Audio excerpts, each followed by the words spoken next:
Só sei que nada sei. Frase essa que é uma frase dita por nosso grande filósofo Sócrates. Nós conversamos sobre isso em sala. Um certo dia ele encontra com um dos seus admiradores, o Querofonte, e o Querofonte relata a Sócrates que, indo até o oráculo de Delfos, perguntou a Pitonisa quem era o homem mais sábio da face da terra. E a Pitonisa tinha relatado para Querofonte que era Sócrates, filho de Sofronisco e de Fenareta, e o marido de Xantipa. Não tinha outro Sócrates, a não ser ele, com todos esses detalhes. Sócrates, ao ouvir isso, pensou que era uma brincadeira de Querofonte. Mas Querofonte já era uma pessoa já de idade. Ele não era muito a brincadeiras. Sócrates ficou inculcado com aquilo. Com certeza o oráculo deve ser uma grande farsa. Ou ele se confundiu. Mas eu vou pessoalmente ao oráculo. Se encaminhou até o oráculo. A cidade de Delfos não fica muito longe de Atenas. Lá, como todo o templo, isso não é uma coisa nova, contemporânea, havia necessidade de uma oferta para você consultar a Pitonisa, e ele pagou essa oferta. Algumas dracmas, uma coisa irrisória. Perguntou a mesma coisa para Pitonisa. Quem era o homem mais sábio da face da terra?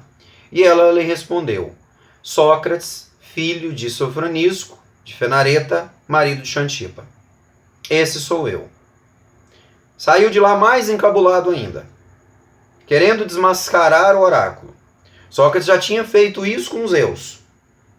Um belo dia, Alcibíades questiona Sócrates sobre os deuses e Sócrates diz que não acreditava que Zeus era o detentor dos raios.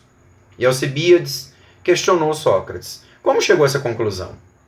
Já percebeu, Alcibíades, que os raios só caem quando há nuvens no céu? Quando está chovendo ou pronunciando chuva? Então isso quer dizer, meu querido, que os raios estão relacionados às nuvens e à chuva, e não a Zeus. Esse momento, por exemplo, o céu está limpo. Se eu pedir a Zeus para lançar um raio em mim como punição a essa blasfêmia, isso não vai acontecer, porque não tem nuvens no céu. Sócrates, então, pensou que poderia também desmascarar o oráculo. O oráculo era muito visitado. Certo dia, então, Sócrates pensou: como eu vou fazer para desmascarar? Para saber se eu sou sábio ou não, eu vou andar com pessoas sábias. Procurou um arquiteto. Descobriu que o arquiteto sabia muita coisa sobre arquitetura. Mas quando foi questionado por Sócrates sobre escultura, ele disse que não era tão sábio nessa área e lhe indicou um primo. Sócrates então foi até esse primo. Descobriu que era um exímio escultor, tal como seu pai, Sofronisco. Questionou esse escultor se ele também sabia pintar. Bom, pintar é aqui em casa, né? Um trabalho, para mim eu faço, mas para os outros não, porque eu não sou profissional na área da pintura, Sócrates, eu sou escultor. Sócrates então procurou um pintor. E o pintor lhe ensinou qual era o melhor momento do dia para pintar. Diz para ele que determinadas tintas, se o sol estiver muito quente, ela descasca depois, como preparar uma tinta, isso e aquilo. Sócrates ficou admirado e perguntou a esse pintor se ele entendia de música. E ele disse: não, Sócrates, infelizmente eu não sei tocar nada e nem cantar, mas eu entendo só de pintura. Mas olha, tem um irmão meu que é músico, você já ouviu aí apresentando? E Sócrates se encaminhou até esse músico. Realmente era um grande músico, muito conhecido em Atenas e em todas as redondezas. Mas, quando Sócrates lhe questionou sobre poesia, ele disse: a poesia em si, eu gosto muito, Sócrates, eu sou muito amante da poesia, mas já tentei fazer algumas e não deu certo. Então, eu não sou muito prático em poesia, mas vou lhe indicar um amigo meu que é poeta, com certeza, ele vai te ensinar um monte de coisa. Sócrates disse: não é necessário, fique tranquilo. Sócrates voltou ao oráculo e voltou muito irritado. Chegando até o oráculo, ele pagou a oferta de novo, mesmo contrariado, achando que aquilo era uma farsa, e perguntou a Pitonisa, a sacerdotisa daquele oráculo.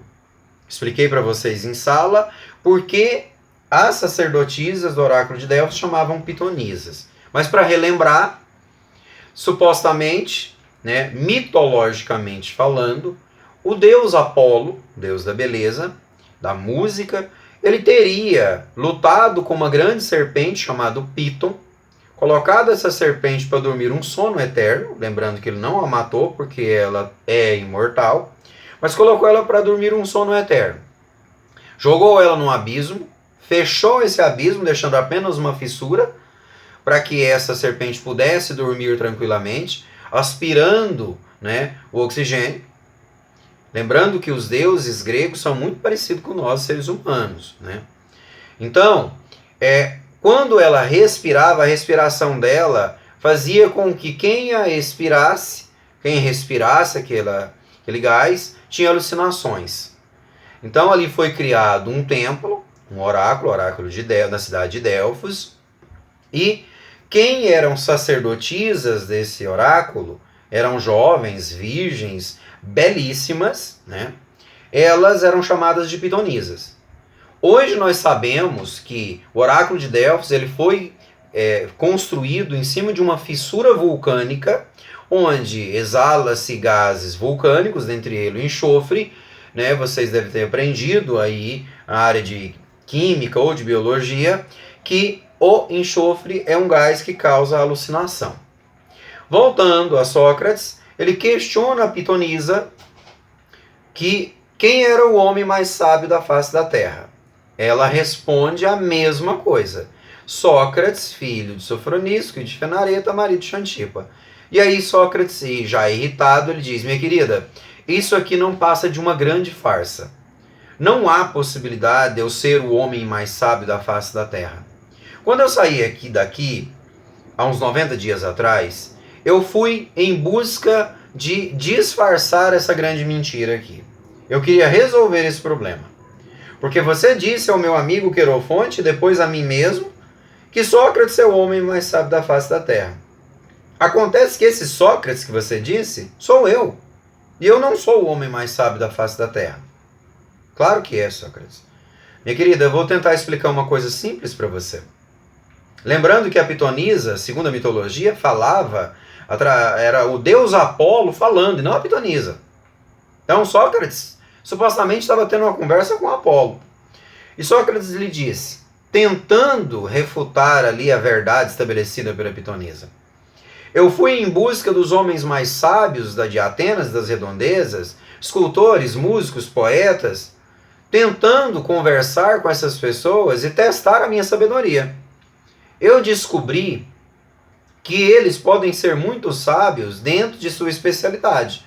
O músico é um exímio na música, o escultor é um exímio na escultura, mas o seu conhecimento e a sua sabedoria são limitados dentro de suas áreas.